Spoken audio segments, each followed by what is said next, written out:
What's going on, guys? It's Scott here and welcome back to FudgeMuppet. Today we have a very exciting new modded Skyrim build for you guys, and this one is best avoided if you have a weak stomach. This is the Plague Mage. The Plague Mage was once a doctor hailing from the swamps of Blackwood, but the outbreak of a terrible disease took him and his research to unexplored depths. Now, the Plague Mage has unearthed magic so vile, so stomach-churningly revolting, that most mortals would burn their tomes and turn to a life of drinking. One moment, the Plague Mage will be healing the needy with restoration spells, the next, he is afflicting his foes with disease, ridden rats, clouds of rot, and death, and as well as an army of skeletons and reanimated corpses. To those who cross him, he is desolation, and even his fellow Argonians aren't safe from the disease damage he deals.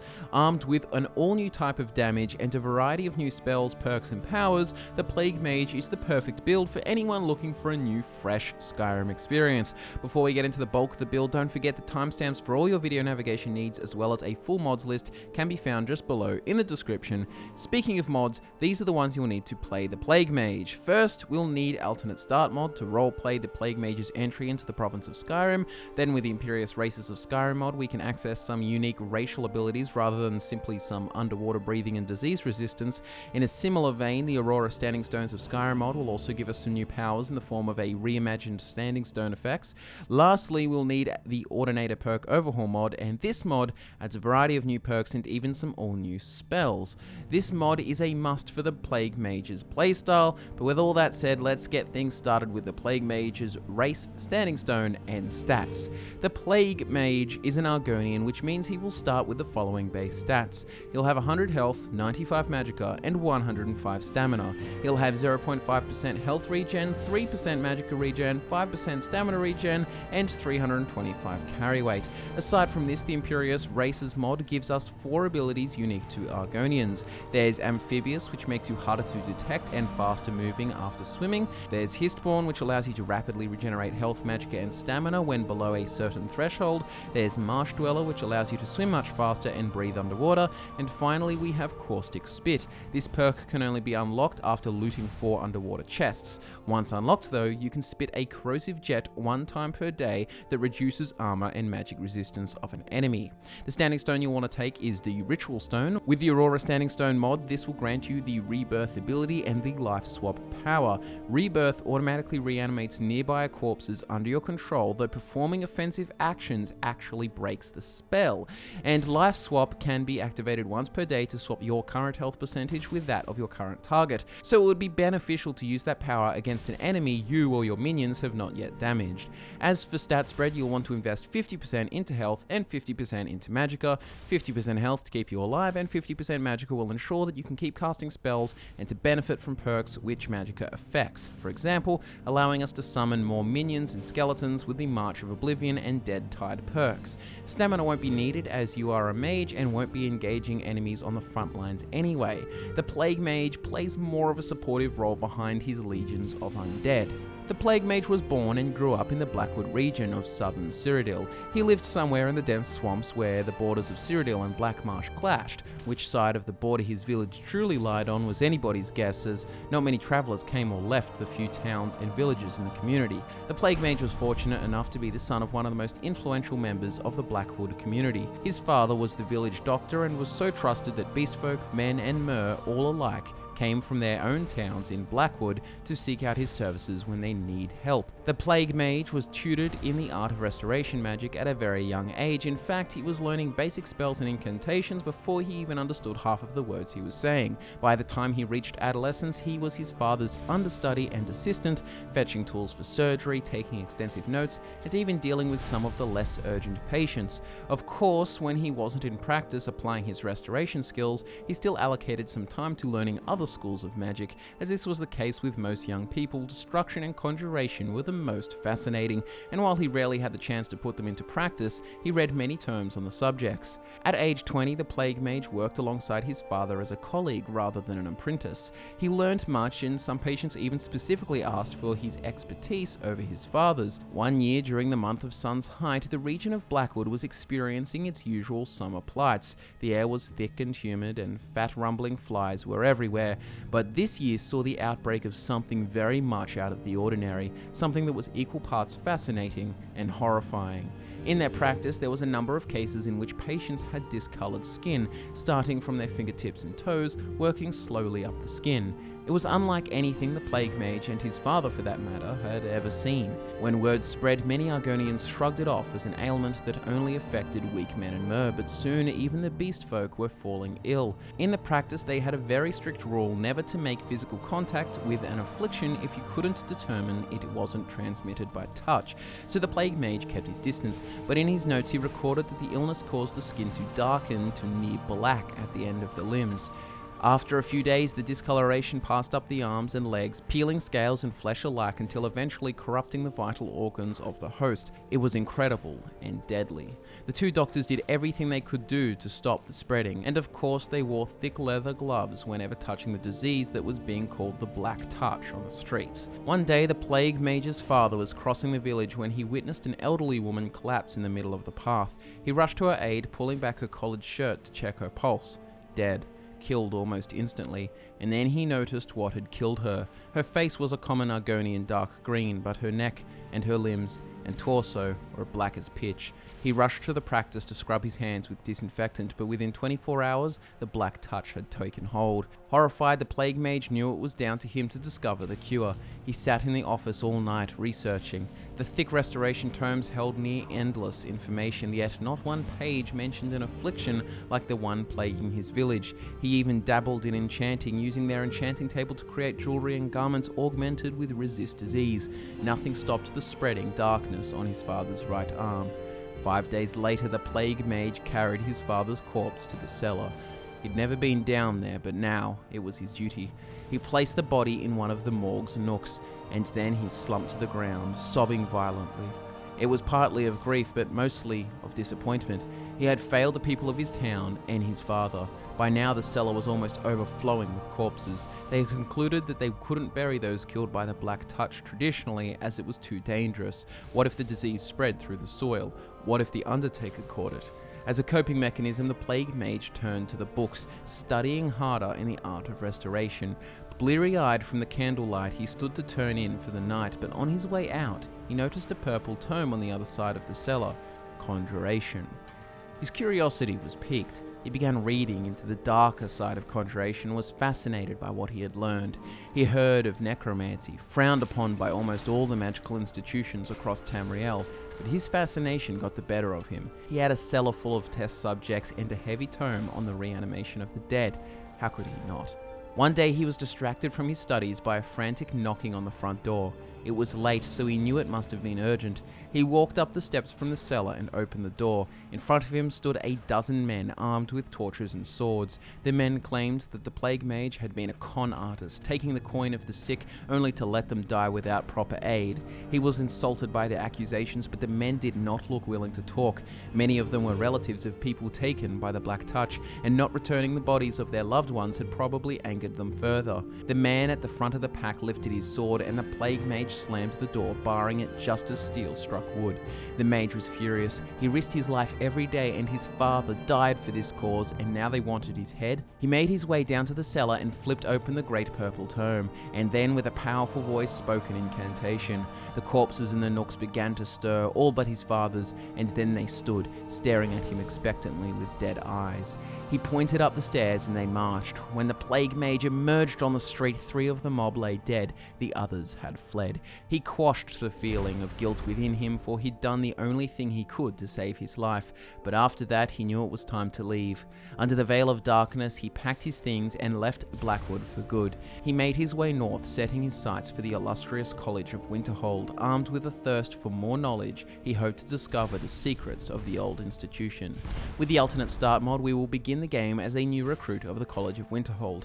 Once inside the walls, he will seek to befriend the Masters of Restoration, Destruction, restoration, and especially conjuration. He will learn what he can without revealing to anyone his affinity for necromancy and his obsession with disease. He has seen the true horror of plagues, and while he isn't some evil scientist, he will use what he knows to strike down those who try to harm him. His mastery of restoration falls at both extremes. He can condemn someone with horrid ailments or hit them with a barrage of putrid death and carrion, but he can also heal those in need.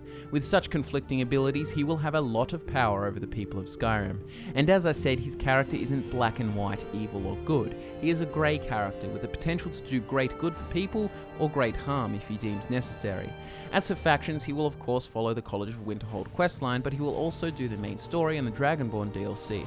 With Dragonborn powers, he can use a couple of shouts to enhance his playstyle. The Dawnguard is an option and you can side with whichever you prefer. We decided against joining the vampires, however, as it seemed a little too sinister for the Plague Mage and the aesthetic just didn't really work out.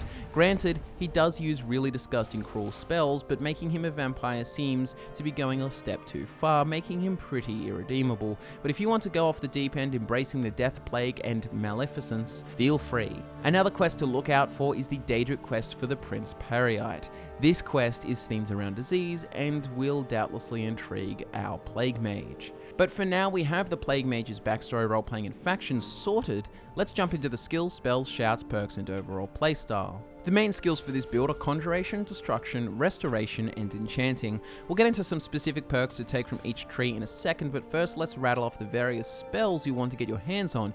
Keep in mind that a few of these are made available by the Ordinator perk overhaul mod. From Destruction, opt for shock spells like Chain Lightning. These offer good damage and will work well alongside the Shocked to Life perk. From Conjuration, grab Dead Thrall and Dread Zombie, plus any reanimation spells you can get before these two are available. And then look out for the following restoration spells. There's healing spells like Close Wounds, then the restoration disease spells include things like Putrefy, Death Cloud, and Carrion Wind. You can use the Soul Tear and Marked for Death Dragon Shouts. As we mentioned at the beginning, the Ritual Stone will give you some useful powers, and the Caustic Spit power courtesy of your racial quest will come in handy as well. But with all that said, here are the Plague Mage's essential perks. For a mage with so much natural ability and an innate curiosity, there was no chance that the Plague Mage would limit himself to simply being a healer. No. He was destined for so much more, and with Conjuration he will have to fight alongside a horde of undead, disease-ridden servants. From the Conjuration skill tree, take Conjuration Mastery 2 out of 2, Ravenous Dead, Preservation, Undead Crown, A Plague Upon Thee, Corpse Gas, Necromancer, Shock to Life, March of Oblivion, Bone Collector, Dead Tide 2 out of 2, Reap and Sow 2 out of 2, Barrow Lord, Skeleton Mages 2 out of 2, Conjure Altar, Fire Ritual, King of Bones, Feed the Monster, and Rat King. A few noteworthy perks here include Preservation, which hugely improves your reanimated undead. With this perk they last 3 times as long or 20 times as long with Dread Zombie or Dead Thrall, and they also gain 500 armor for 60 seconds when reanimated. Undead Crown rewards you for staying close to your undead allies, as all within 15 feet will heal for 10 points of health and magicka per second. With Necromancer, you can actually enter the inventory of your Dread Zombie or Dead Thrall, even equipping items for them if they're humanoid. The Shock to Life perk increases the attack speed of your reanimations by 250% and the movement speed by 50% for 10 seconds when you use a shock spell on them. They'll take no damage from your shock spells as well. With March of Oblivion, you can summon an extra minion for every 250 points of base magic you have. The Bone Collector is an interesting perk as it allows you to collect bones from humanoid corpses, and with this you can go to a bone altar to convert the bones into skeleton warriors, which don't count against your summon limit. With Dead Tide, the number of skeletons you can command is increased by 1 for each 50 points of magic you have. Other perks like Barrow Lord, Skeleton Mages, Conjure Altar, Fire Ritual, and King of Bones all enhance your skeleton warriors further. King of Bones will even let you assume control of a skeleton for 4 times damage output and half damage received. The last noteworthy Conjuration perk is Rat King. With this you will automatically summon 3 undead skeevers when entering combat, and they will dissipate when the fight is through. The Plague Mage may not lead the charge in battle, but he also won't be standing by helplessly. Instead, he'll provide supporting fire with shock spells. And this is all possible thanks to Destruction. From the Destruction skill tree, go for Destruction Mastery 2 out of 2, Destruction Dual Casting, Force of Nature, Robe of the Magi, Elemental Specialization into Shock, Harsh Lesson, Ionized Path 2 out of 2, Static Field, Arc Burn, Nova Charge, Magnetize, Electro Convulsions, Show Them All, Storm Blast, and Absolute Power. Some perks worth talking about here include the ones from the branch starting with Ionized Path. All of these perks will drastically improve your shock spell effectiveness. Take Magnetize, for example, which gives all shock spells a 15% chance of sending a target levitating into the air for 2 seconds, preventing all movement. With Nova Charge, every 6th dual-casted shock spell will trigger a burst of electricity, dealing 200 points of shock damage to all nearby foes, staggering them in the process. Storm Blast has a similar effect, causing a ground discharge every 6 to 12 seconds in combat, dishing out 60 points of shock damage to health and magicka. And finally, much like Magnetize but even better, Absolute Power allows Chain Lightning and other powerful shock spells to levitate an enemy for 6 seconds, reducing their magic resistance by 25%. There's no weight heavier than that of a patient's life, and as a doctor, the Plague Mage knows this better than anyone. Dire circumstances forced him to master Restoration, and even though it wasn't enough to save his father, with all that weight lifted, the Plague Mage can now explore the many facets of Restoration magic, including its more sinister side. From the Restoration skill tree, grab Restoration Mastery 2 out of 2, Edgewalker, Necromancer, Plague Doctor, Chalice of Tears, Descending Light, and Restoration Dual Casting. Necromancer will grant us the Putrefy spell, and then the Death Cloud spell at level 50 of Restoration, and then Carrion Wind at level 75 Restoration. These spells are staples for the Plague Mage and deal a unique type of damage called disease damage. And with Plague Doctor, all nearby enemies within 40 feet will have 50% reduced disease resistance for 30 seconds. Our final skill is Enchanting, and while it may have not helped him stop the spread of the Black Touch, this art has a variety of other benefits, allowing the Plague Mage to enhance his magical powers and even resist the elements. From the Enchanting skill tree, take Enchanting Mastery 2 out of 2, Gem Dust, Regalia, Twin Enchantment, Arcane Nexus, and finally, Miracle. There's a lot of spells, skills, and perks to learn and master, but once you have all of these glorious abilities at your disposal, you will be absolutely unstoppable. Here's how the build will play when you have your full arsenal. The Plague Mage will make skeletons, reanimate undead, and will spawn rats to fight for him when battle commences. He will then act as more of a support unit, constantly dual casting disease spells to wear down foes while his minions fight for him. He can use plenty of skeleton mages, usually of the poison variety, and can also use his racial quest reward power, Caustic Spit. He will then swap to healing spells when necessary, and can even use shock against certain susceptible enemies, and power up his undead, making them faster. As for gear, you'll want to get your hands on the Mourner's clothes and the Mourner's hat, then to top it off with some fine boots, a Bonehawk amulet and Bonehawk ring. Enchant the hat and clothes with Fortify Destruction and Fortify Restoration. Enchant the ring and amulet with Fortify Conjuration and Fortify Restoration. And finally enchant the fine boots with Fortify Carry Weight and either frost resistance or shock resistance. And there you have it, guys. Subscribe to the channel if you want to keep up to date with all our brand new Skyrim builds, and give the video a like if you enjoyed it. For links to all the mods you need for the Plague Mage, as well as timestamps for video navigation and all our social media links, head on down into the description. Thanks so much for watching as always, guys. I've been Scott, and I look forward to nerding out with you again very soon.